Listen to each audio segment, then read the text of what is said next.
Rahim. So in the previous class we were discussing about international markets, and in that we were discussing about international money market.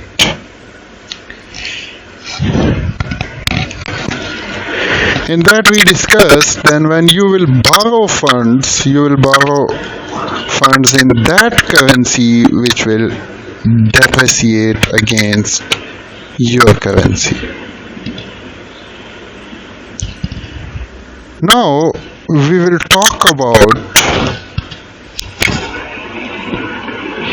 corporations and institutions who may want to invest in different countries. There are some corporations who want to invest their money in foreign countries.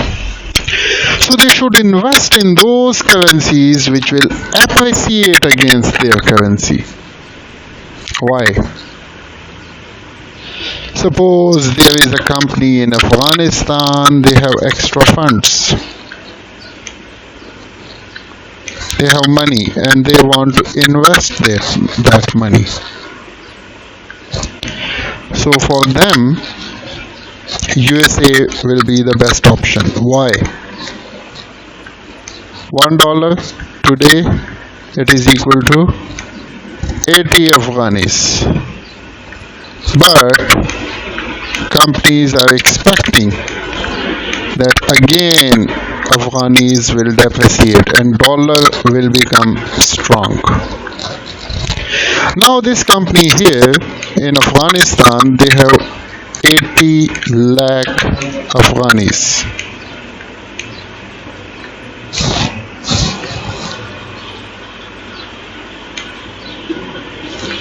They have this extra fund. Now they want to invest it. Suppose they want to make a portfolio investment. They want to invest in bonds in USA. So first what will they do? They will convert their currency to dollars. So it will become $100,000.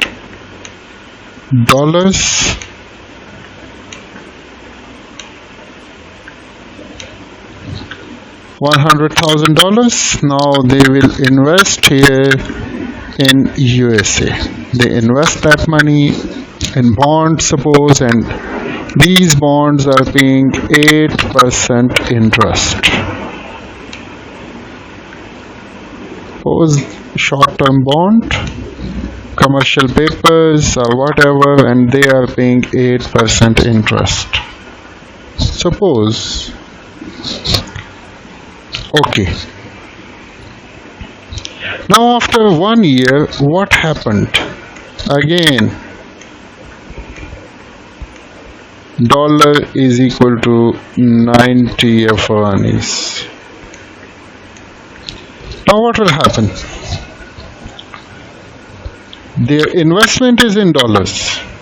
Now they want to move that investment back to Afghanistan. $100,000. They will convert it to Afghanis. So $100,000 multiplied by 90.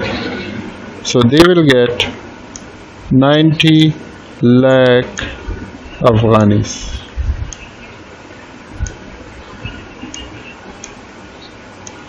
So see, they invested 80 lakh Afghanis. Now, after 1 year, they are receiving 90 lakh Afghanis.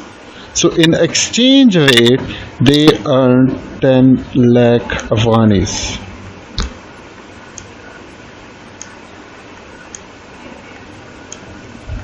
This 10 lakh Afghanis, they only earn this money in exchange rate. And 8% profit, that was 1 lakh multiplied by 8%, so it becomes $8,000. And when you will multiply it with the exchange rate, that is 90,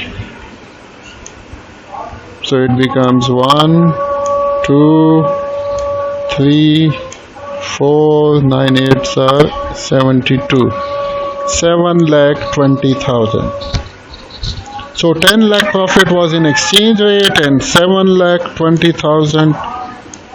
This profit is in investment, that is the interest that this investment earned, 7,20,000. So the total profit, it becomes 17,20,000.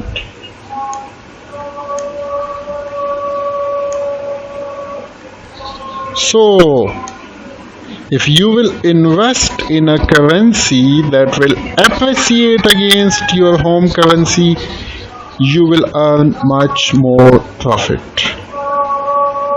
But if you will invest in that country whose currency will depreciate, so then you will be in losses. So for investment, these are two rules. When you will take loan, when you will borrow money, you will borrow in that country whose currency will depreciate. But when you invest your money, you will invest in that country whose currency will appreciate. MNC based in UK can deposit their surplus cash in USA, as dollar will appreciate against UK pound and will help in recovering low interest rates. See, MNC based in UK, United Kingdom, can deposit their surplus cash in USA.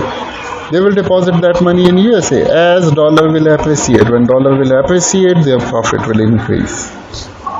Just like the case of Afghanistan, we discussed that case in the previous 1 or 2 minutes. History of international money market. Here is another market that is called European market or Euro currency market. Shortly, it is also called Euro dollars. First of all, what is that? What is Euro currency? What is Euro dollars?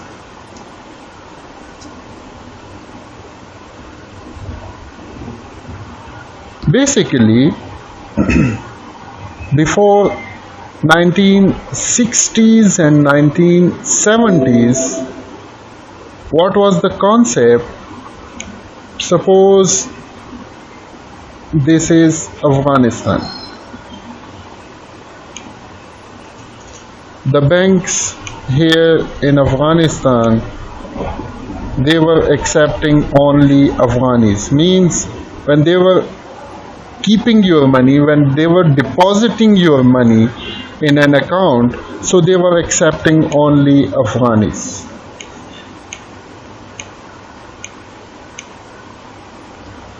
After 1970s, 60s, mostly in 1970s, but starts in 60s, what happened that the banks in Afghanistan, they were accepting foreign currency, means they were accepting dollars, they were accepting euros, they were accepting pounds, yen, each and every currency, kaldar, whatever currency you want to deposit with bank, they will open that account for you. It can be dollar account, it can be euro account, it can be pounds account, it can be kaldar account. I told you before 1960s, they were the banks in Afghanistan, they were only accepting Afghanis. They were not accepting any dollars, euros, pounds, anything else. They were just accepting deposits in the local currency. But what happened after 1960s, that the banks in Europe, basically,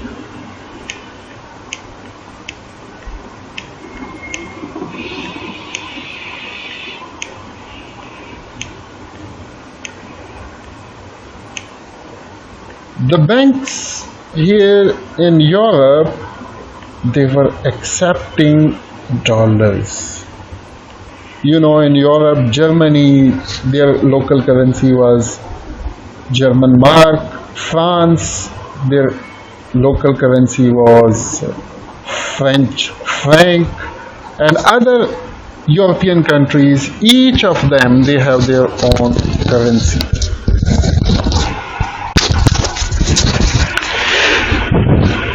So all of them, they have their own currency and they were accepting deposits only in their local currency. But after 1960s, what happened? Banks in Europe, they were accepting dollars. A new concept that banks start accepting foreign deposits. So now see here. Emerged in 1960s and 70s, US dollar was widely used by many countries as a medium of exchange. The use of dollar, it was too much. As a medium of exchange, they were using dollars. MNC expanded their operations, and multinational companies, they expanded their operations.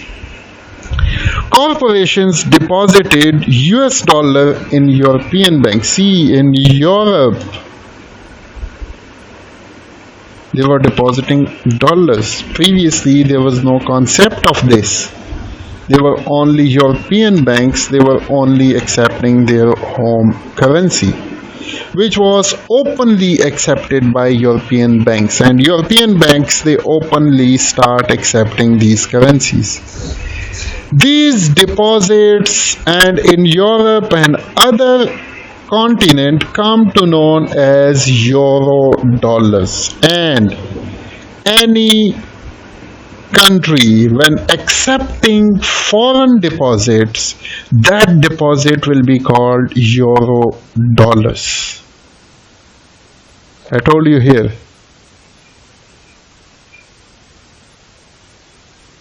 In Afghanistan, if they accept deposits in Kaldar, that will be called euro dollars. If they accept yen, it will be called euro dollars. Not only dollar, that they are accepting dollars, so it will be called euro dollars. No, any foreign currency, if local bank will accept any foreign currency, that will be called euro dollars. While market for the euro dollar came to known as European euro currency market, and that market for these foreign deposits will be called euro currency market. OPEC, you know about OPEC, Organization of Petroleum Exporting Countries. Oil revenues were deposited in other countries in order to generate revenues. Mostly these OPEC countries, when they are selling their oil, so they were accepting any currency, whatever that. Oil revenues were deposited in other countries. Mostly this was in dollars. This trade of oil, this was in dollars. So what happened, that they were accepting these dollars and they were depositing it. Oil revenues were deposited in other countries. They were depositing this money in foreign countries in order to generate revenues, means to earn interest on that money. This came to known as petrodollar, and this money that these OPEC countries, this revenue that OPEC countries were generating, they were depositing it in foreign countries. This came to known as petrodollars.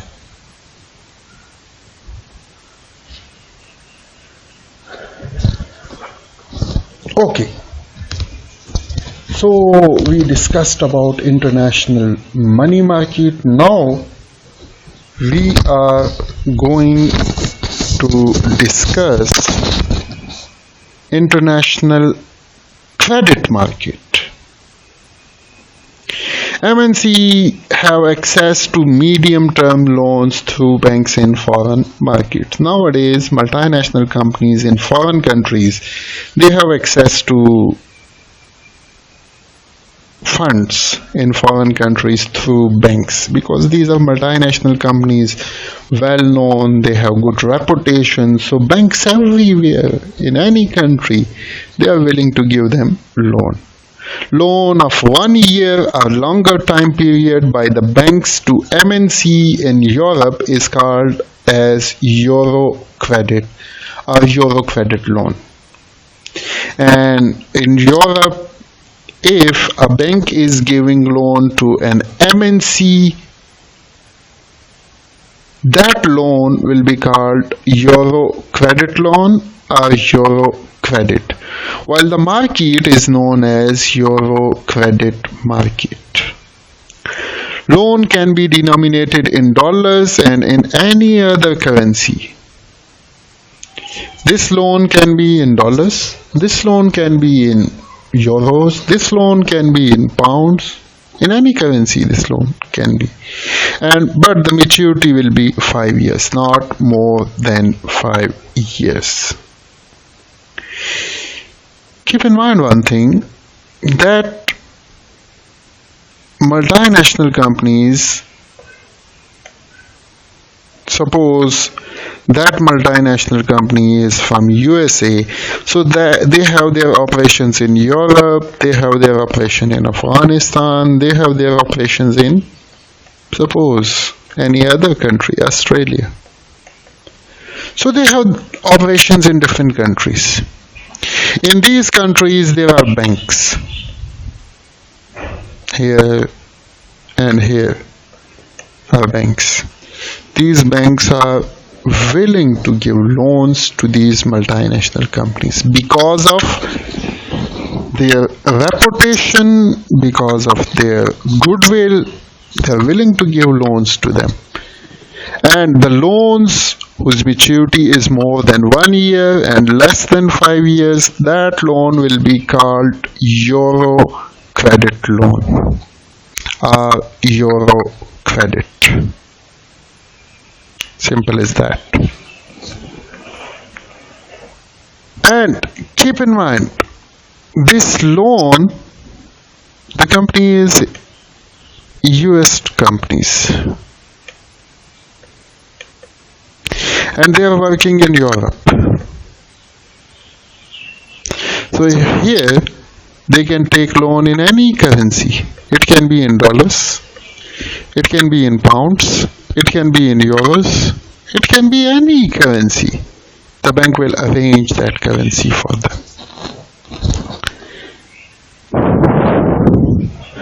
Floating rate loans were offered by the banks, which were adjusted after each 6 months with a benchmark rate. Keep in mind, nowadays there is a floating rate interest. What does it mean? Suppose the interest rate is 10%. So for 1 year it is 10%, maybe the next year it becomes 12%. Maybe the next year it becomes 14%. Means the interest rate will change. This interest rate is called floating interest rate. And this will change against a benchmark. Benchmark means standard. Suppose in Europe, the T-bill, suppose that standard is T-bill. The interest rate on T-bills. Suppose interest rate on T-bills in 2016, it was 4%. So the interest was how much? 10%. Suppose it changes to 6% in 2017. So see, the interest rate increases 4 to 6. So here the interest rate will increase from 10% to 12%. Suppose in 2018 the T-bill rate changes to 8%, means T-bill rate is increasing.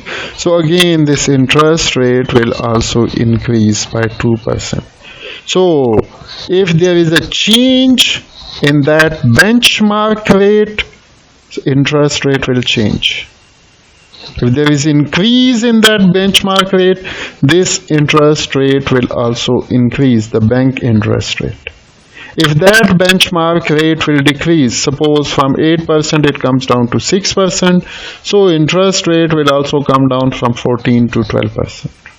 And if it further decreases from 6% to 4%, so that standard rate will also come down from 12% to 10%.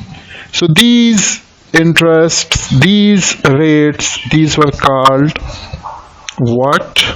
Floating rate loans were offered by banks, which were adjusted after each 6 months with benchmark rate.